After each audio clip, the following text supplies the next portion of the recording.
प्रश्न है, 5 वर्ष पहले पी और क्यू की आयु का अनुपात 7:9 था।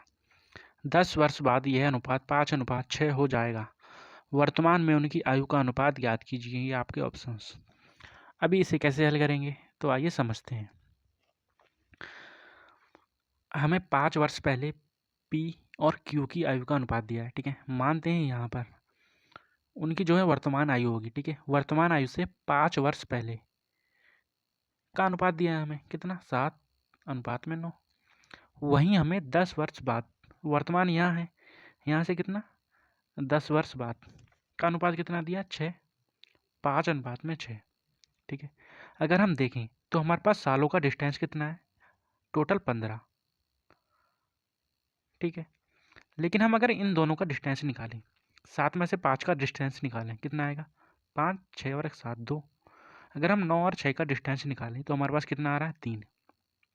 तो सबसे पहले हमें क्या करना है, जो इन दोनों का डिस्टेंस है वो बराबर करना है। क्यों?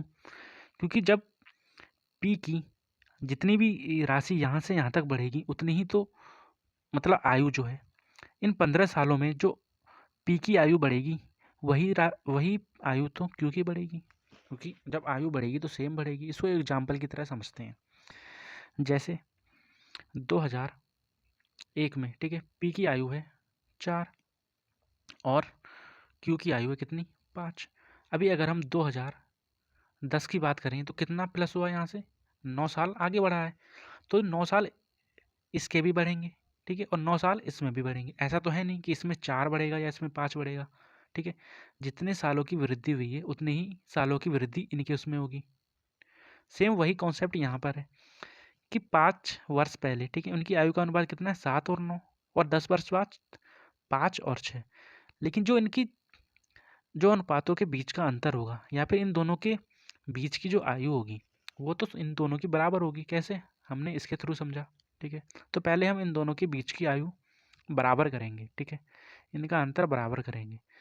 तो बराबर कर लेते हैं, इसको साफ कर देता हूँ पूरे को ही, ठीक है। अभी मैंने सिर्फ आपको समझाया है और कुछ नहीं किया है, ठीक है।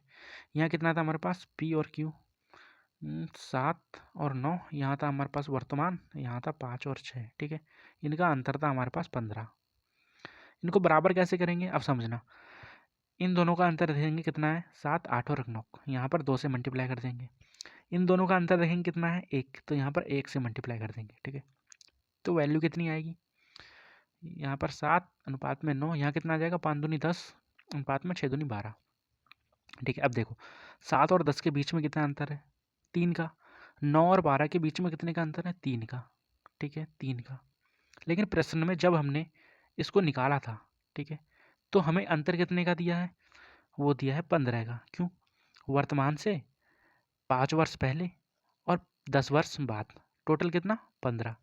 और हमने जब अंतर निकाला तो हमारे पास कितना आया, 3, मतलब 3 का मान हमें प्रश्न में दिया है 15, तो 1 का मान कितना हो जाएगा, 3 × 5 = 15, 5, ठीक है, 1 का मान 5 हो गया।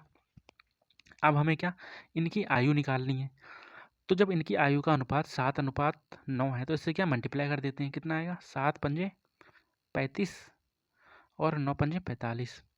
ये पी और क्यू की आयु आ गई। लेकिन ये यहाँ 5 वर्ष पहले की आयु है, ये भी 5 वर्ष पहले का अनुपात था, तो इसका मतलब क्या हुआ, ये 5 वर्ष पहले की आयु है। 5 वर्ष पहले के अनुपात से हमने मल्टीप्लाई की तो ये 5 वर्ष पहले की आयु आई। अभी हमें तो वर्तमान की आयु निकालनी है, ठीक है। तो जब 5 वर्ष बाद की आयु है ये, तो वर्तमान आयु निकालने के लिए हमें क्या, 5 प्लस कर देंगे दोनों में, तो कितना आएगा, यहाँ आ जाएगा 40 और यहाँ आ जाएगा 50। और इन्हीं का अनुपात हमसे प्रश्न में पूछा है, तो कितना आएगा, 0 से 0 कैंसिल हो जाएगा, अनुपात आएगा हमारे पास 4:5। ऑप्शन नंबर डी हमारा राइट आंसर, ठीक है। समझ में आया, धन्यवाद।